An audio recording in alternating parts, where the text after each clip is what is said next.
Well, hello there and welcome to my workshop. Now, if you're new to this channel, I have been restoring an old classical guitar. It was actually the first guitar that I ever had.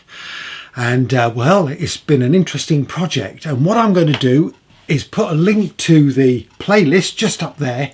So yeah, if you're just new, why don't you go back and see right from the start what I've been up to.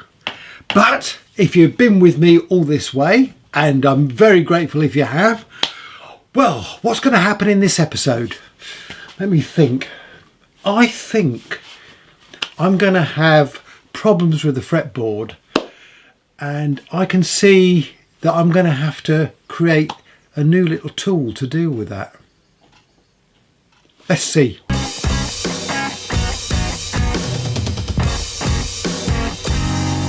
Whew. Not sure how we're going to do this. Okay, I'm just going to sort out the fret ends. Now this is my tool for doing that. It's one of these files with angle grinded off and stuck onto the bottom of a block of wood. Does the job. And I'm just going to run it down the edge of the frets at an angle until I stop hearing the metal and hear it on wood. Now then, these are sticking out a bit proud, so I think I'll concentrate on these first.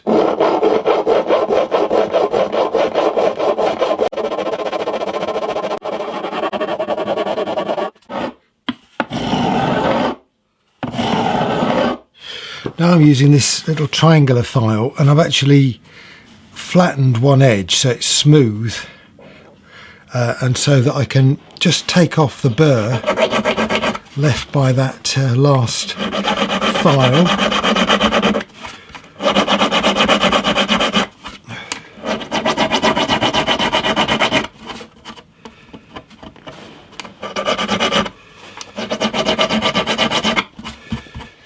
Now, before I start to dress the frets, I'm just going to check the level of the fretboard again. If you remember, I used this before I put the frets in, and I said I thought it was going to bow backwards, and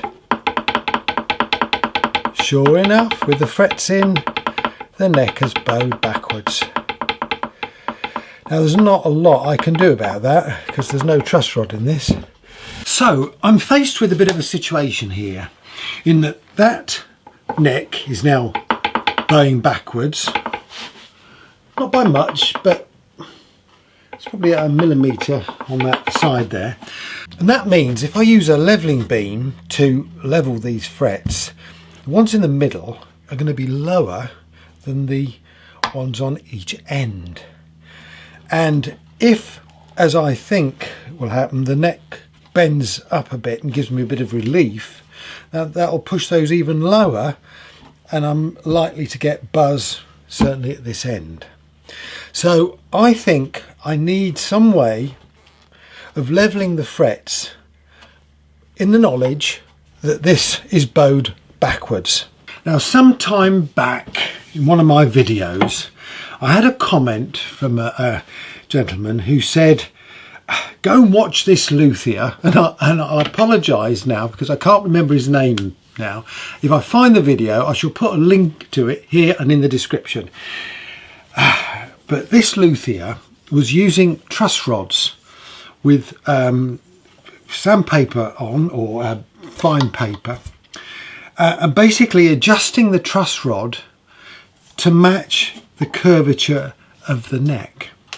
Now, he was doing it, if I remember rightly, with the strings on. So he was levelling frets with the strings on.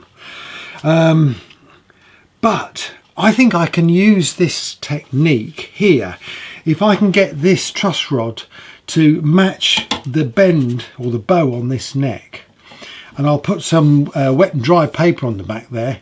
I should be able to get the frets level but with the bow. Let's give it a go. Okay, I've got my Allen key. Now, at the moment that's rocking, so let me tighten up this truss rod. And of course, the problem with this is it's going to bend the wrong way. But anyway, it doesn't matter. We can deal with that. Now, I've just tightened it up a little bit, and that's a little bit too much, so I'll release it a bit. Really doesn't need a lot of adjustment.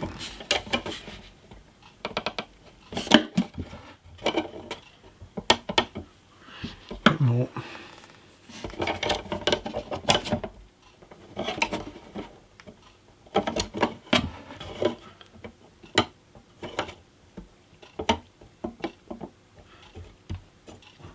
That looks like it.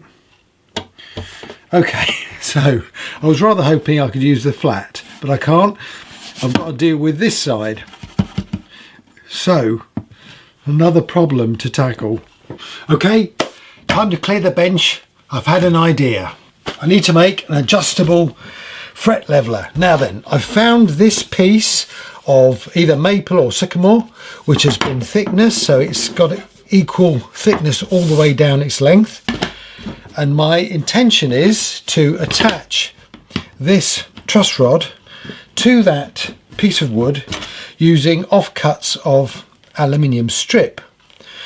I want to attach it there, in the middle, and at that end, and hopefully that will pull it into the shape of this truss rod, and I can stick some sandpaper or wet and dry on there, and we're ready to go.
Well, I've got something, but I'll be honest with you, that was a bit of a bodge. I started off thinking that this piece of wood would do. Then I discovered this piece of MDF, and I thought, oh, that might do. Then I discovered this piece, and I thought, oh, that might do.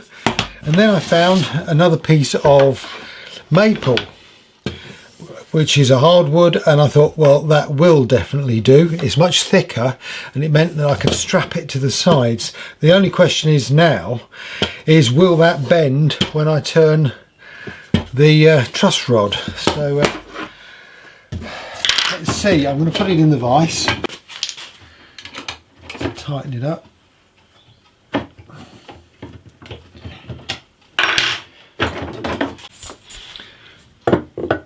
I hope you can see that.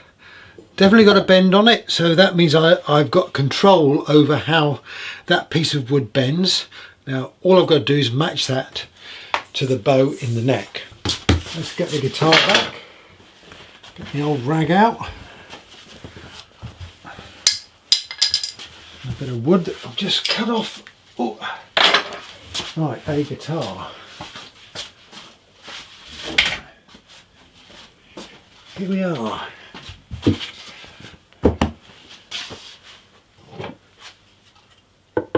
Sanding block. Okay, so I need to release it a bit. Can remember which way that is.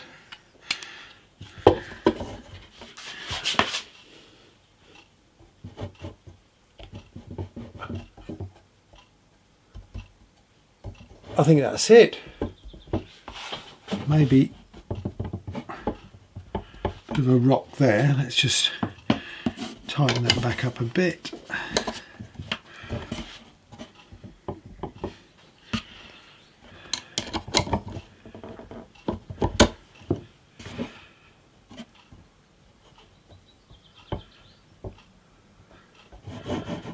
I think that's it.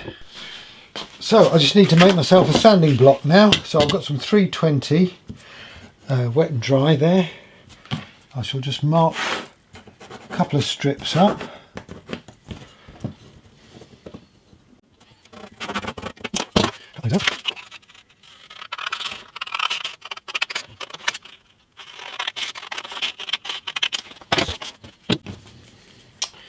Some masking tape.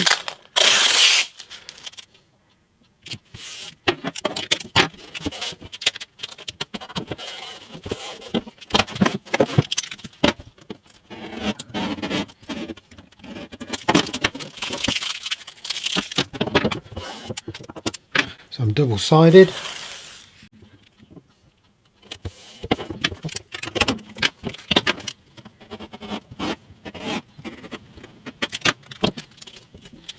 I shall save that.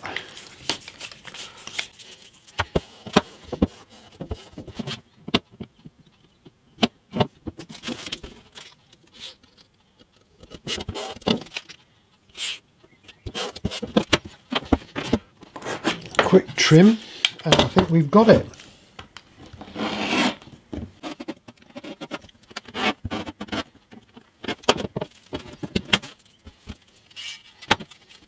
Magic. You know, I'm really chuffed with this. Now I've got an adjustable levelling beam. Wow.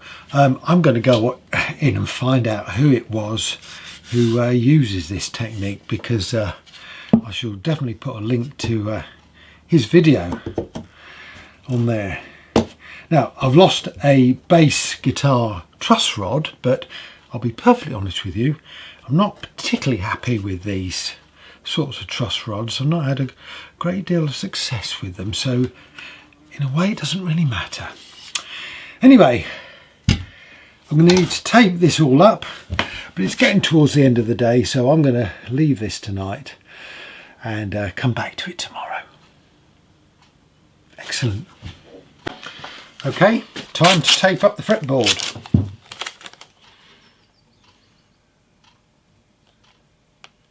Now then, before I do anything, a trick, and that is put tape along the edge first, like so. Fortunately, I've only got thick tape, but I think it'll do. Right, oops, get that stuck in there, stuck along there, and not stuck there, stuck there, stuck there, there. Right, okay, get that done first. Right, now let's cover up this fretboard.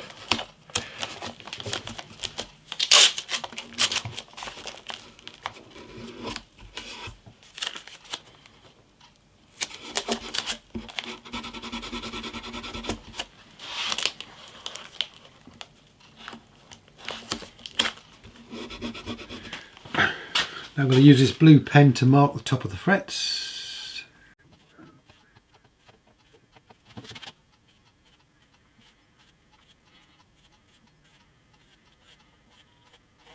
I'll be honest, I think when I do this process I normally take too much material off the top of the frets.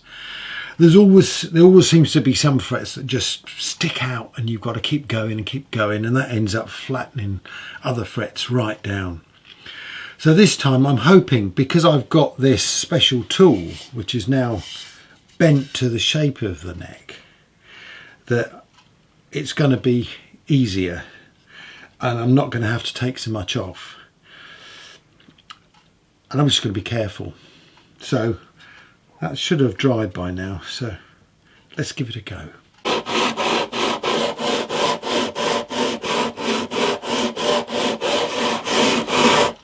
I'm not putting any pressure on this, I'm just literally rocking it back and forward. Well, now I've got some frets like this one where there's quite a bit taken off, and that one there, but in the middle here I've got some frets that have really not been touched at all.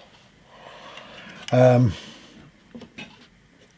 then, is that a bad thing? get the fret rocker.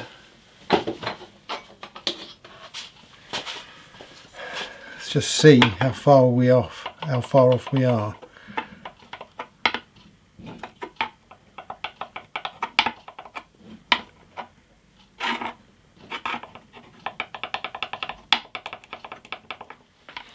Well, it seems that the frets that are high are in fact high, so that is picking those up.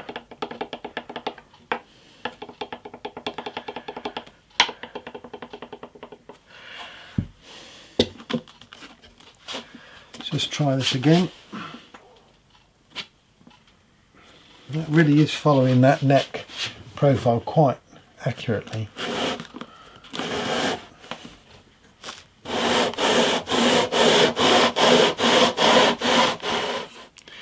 Well, just about every fret now has been touched by this sandpaper. There's a couple in the middle there that haven't, but let's just see if that is indeed wrong.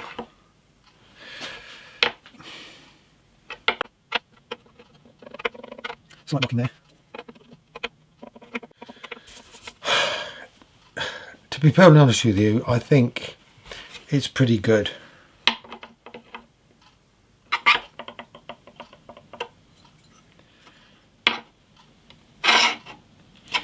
There's nothing that really stands out as being right out of kilter. I mean, I've been doing this levelling process for about 15 or more years, and I've never got it so that every fret is absolutely perfect. Whether that's just beyond my skill level or what, or whether it's not possible to do, I just don't know. But I think I get it as near as I possibly can. And the guitars that I've got play fine, and the action is pretty good. So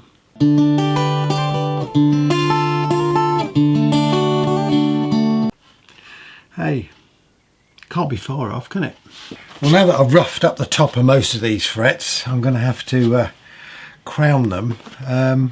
So I use this flat file here, which has got two smooth edges on it. It's quite a fine file, so it doesn't make too many nasty marks in it.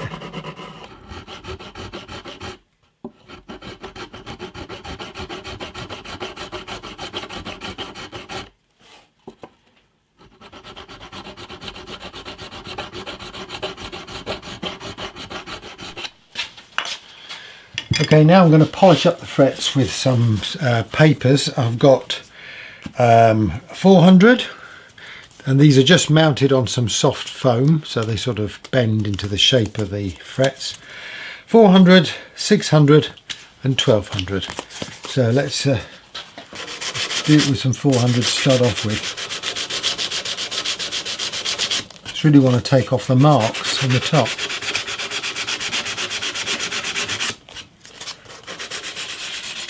I've been watching some old video of one of my favourite rock groups, prog rock groups, called Renovation, a British band, and lead singer Annie Haslam. Absolutely fantastic, and I just love their music. One of my favourite albums is Scheherazade and Other Stories. If you've not heard that album and you're into sort of prog rock, then fantastic band. Really underrated as well, really underrated. They played live at the Carnegie Hall, and I've got the album, but it's such a shame it wasn't filmed. So little film of them, it's a real shame. There you go.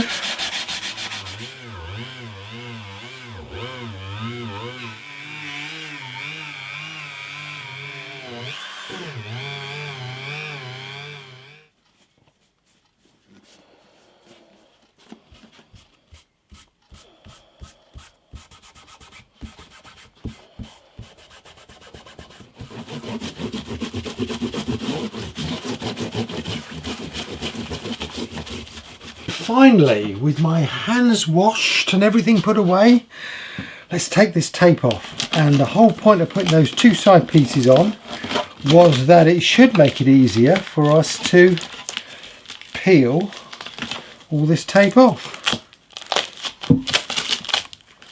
he says. Ignore that bit there. Here it comes. It's coming off, it's coming off.